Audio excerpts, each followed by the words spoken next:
मैं सिर्फ एक बात ये कहूंगा कि तमाम लोग, तमाम पढ़े लिखे या दानिश्वर हजरात बुरे नहीं होते। अगर आप शराब कबाब को बुरा मानते हैं तो उनका जाती मामला है, ये शुरफा के यहाँ भी पाया जाता है। अगर आप उनकी नजरियात के खिलाफ करते हैं तो फिर आपका छोटापन है। नजरियात के खिलाफ दलील के साथ होना चाहिए, ये दलील के खिलाफ कोई मानी नहीं रखता। मैं रौनक साहब ने बीच में लुकमा दिया था, मैं रौनक साहब से ये कहूंगा कि मुकर्रिर सिर्फ शक के दरवाजे खोलता है, वक्त फैसला करता है कि हम कहाँ तक दुरुस्त हैं या उसने जो बात कही वो कहाँ। और फिर इख्तिलाफ की गुंजाइश करे तो अफराद कांग्रेस की तकरीर में मजा ना से रहे।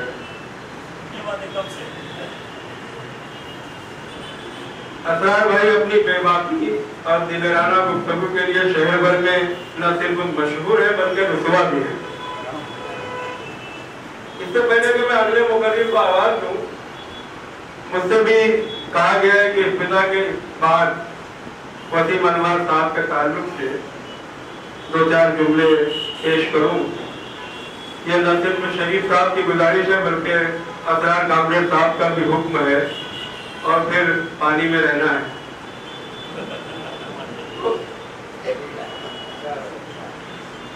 वसीम अनवर साहब से मेरी मुलाकात 1984 में हुई।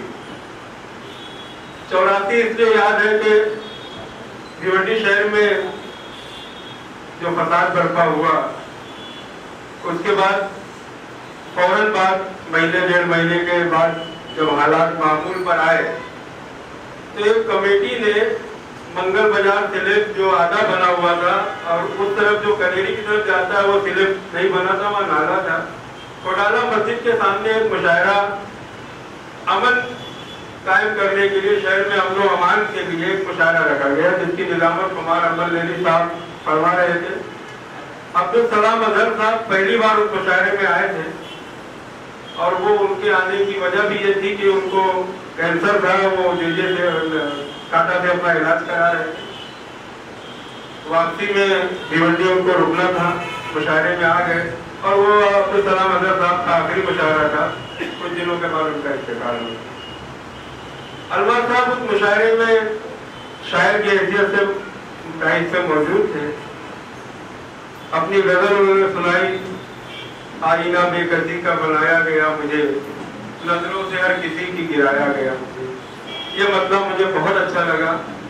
मुशायरा 2-3 शायरों के बाद बंद करा दिया गया। कहीं शहर के किसी हिस्से में कहीं कोई हंगामा हुआ था, मुशायरा बंद हो गया। अनवर साहब को मैंने मुबारकबाद दी। उसके बाद राम भवन पर मुलाकातें होती थी, लेकिन अनवर साहब अपनी खुदसरी के बिना पर, मैं एक बहुत जिम्मेदारी से एक जुमला कह रहा हूँ कि अनवर के यहाँ इब्तदाई दौर में खुदसरी का जज्बा था। 4 मुलाकात में तो मैंने उन्हें अपना नाम बताया कि भाई मैं शकील हूँ। फिर 5वीं बार उन्होंने नाम पूछा, मैंने कहा यार मैंने दीजिए, अब मैं भी भूल गया अपना नाम। पर अनवर साहब का नाम मुझे बड़ा दबदबा था। इसकी गवाही अयूब साबिर साहब और रौनक अफरोज साहब और जो खैरुद्दीन आजम साहब, जो पुराने लोग। दबदबा इसलिए कि अनवर साहब कुछ कोकनी लड़के थे जो राम भवन पर थोड़ी सी उनकी डेयरिंग थी, उनको उनके दोस्तों में थे। बड़े बेबाकाना अंदाज में बात करते थे और बहुत किसी से दबते नहीं। लेकिन शायरी उनकी मुझे बहुत अच्छी लगी, क्योंकि मैं शायर नहीं था, शेर थोड़ा बहुत समझ लेता था। फिर एक बार मैं उनसे बिस्मिल्लाह होटल में मिला। और उनसे बताया कि भाई मैंने आपको वहाँ सुना। उन्होंने बताया कि आज भी एक नशे से इस्लामपुरा अड्डी मरकज में आप आइए। वहाँ भी मैं गया, सुना। फिर अलमार साहब से बाकायदा मुलाकात हो गई। जब मैंने शायरी शुरू की 1988 में, तो अलमार साहब चाहते थे कि मैं कैसुल जाफरी साहब के लग जाऊँ और उनकी शागिर्दी कबूल करूँ। मैंने कहा यार पहले मैं चाहता हूँ कि मैं किसी ऐसे को उस्ताद बनाऊँ जिसके जो मुझे आसानी से दस्तियाब हो और मैं उनसे बेतकल्लुफ़ होकर बात करूँ। कैसर साहब मुगरा रहते हैं, मुगरा उस वक्त आना जाना बड़ा मसला था। पर मैं शबत साहब के यहाँ गया, फिर इब्तिदाई जो मामला थे वो सीखता रहा। इसके बाद मुझे किसी के पास जाने की जरूरत नहीं पड़ी। लेकिन अलमास मेरे बहुत करीब दोस्तों में आ गए, बहुत करीब दोस्तों में, यहाँ तक कि हम लोग एक दूसरे के फैमिली मामला में भी डिस्कस करने लगे। घर भी आगे जाते हैं, उनके सारे बच्चे मुझको जानते हैं, सब चाचा अंकल बड़े अच्छे ढंग से बात करते हैं। अलमास चूंकि 1964 में गोपालगंज में पैदा हुआ, लेकिन भिवंडी कब आया वो तो मैं नहीं जानता। ये खलीफुद्दौला साहब और रौनक अफरोज साहब की किताब से पता चला। लेकिन उसके बाद अलमास की तालीम बहुत मुख्तसर थी। निजामपुरा पीली स्कूल और काली स्कूल से उन्होंने तालीम हासिल की। लेकिन उसका एक नज़्म लाइन था कि अपने बच्चों को मैं अच्छी तालीम दिलाऊं और उन्हें अपने से ज्यादा काबिल बनाऊं। उसमें काफी हद तक वो कामयाब भी रहे। आज उसके बच्चे ग्रेजुएट हैं, पढ़े लिखे हैं, तमाम लोग अपने पैर पर खड़े हैं, बच्चियां भी बड़ी लायक हैं, फरमाबरदार हैं। सबसे बड़ी बात यह थी अलमास की कि अलमास ने अपने बच्चों को कहीं छोटा बनकर रहने के लिए या किसी के आगे झुकने के लिए रजामंद होने का मौका नहीं। खुददारी का जज्बा जो बच्चों के अलमास को विरासत में मिला है वो आज भी कायम है।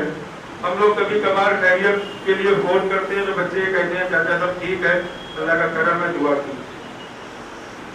कांग्रेस ने भी कई बार कोशिश की, लेकिन बच्चों ने उसी खुददारी का मुजाहिरा किया। हज़रत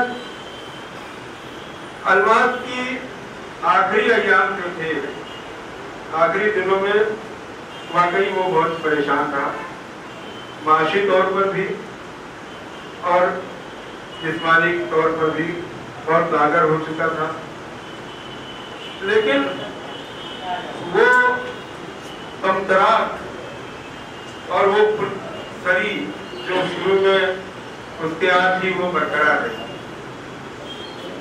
किसी के कांधे पर सर रखकर उसने रोना पसंद नहीं। कभी कभार जो बहुत करीबी दोस्त थे उनके आगे आंखें नम तो हो जाती थी, लेकिन उसमें ममनूनियत नहीं हुआ करती थी, बल्कि दुआ करने का जज्बा था कि भाई मेरे लिए दुआ की।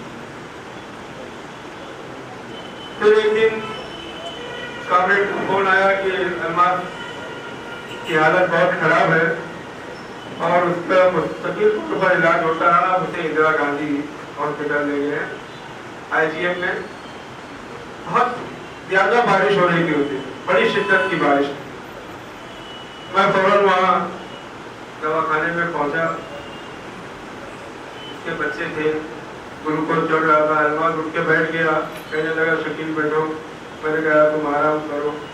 बहरहाल 2 दिन के बाद मेरे छोटे भाई का इंतकाल हो गया, अटैक आ गया उसे। फिर मैं अपने मामलात में उलझ गया। ये पता चला कि अलमास को मुंबई ले गए हैं। काफी ने कहा यार कल हम लोग चलते हैं मुंबई। फिर वहां से पता चला कि सिवनी चले गए हो। दूसरे दिन फोन आया कि उनको रात में हमारे शहर के धागे हॉस्पिटल में एडमिट किया गया। सुबह हम लोग तैयारी में थे, फिर गवर्नमेंट का फोन आया कि यार उनका तो इंतकाल हो गया। बहरहाल मैं वहाँ पहुंचा, गवर्नमेंट वहाँ मौजूद थे। शरीफ साहब का जनाजा के घर पहुंचाया गया। ये सारे मामला आज भी एक पिक्चर की तरह मेरी नजरों के सामने चल रहे हैं कि इतना 1988 से 2017 तक तकरीबन मैं समझता हूँ कि 30 साल का अर्सा वसीम अलवाक के साथ था। 30 साल में हमारी एक नस्ल जवान हो जाती है, यानी हम लोगों ने एक जमाना साथ गुजारा है। और वो ऐसा नहीं था कि महीने 2 महीने में मुलाकात होती, कभी कभी एक दिन में 2 मुलाकातें हो जाए, कभी कभी हफ्ता आधे में मुलाकात होती। बहरहाल मैं अल्लाह ताला से दुआ करता हूँ कि उनकी मग़फ़िरत फरमाए और मुतल्लिक़ीन को सज़ा जमील अता करे। यहाँ एक बात बहुत अच्छी सामने आई कि उनके मजमूए का नाम की अशात की जिम्मेदारी शरीफ साहब की अंजुमन ने ली है। कामरेड उसके साथ हैं, हम लोग के साथ में हैं, जो जिस लायक है हमारे दीदिया दोस्त के लिए उसके मजमूए की अशात के लिए जो भी फल पड़ेगा हम लोग तमाम लोग आपके साथ हैं।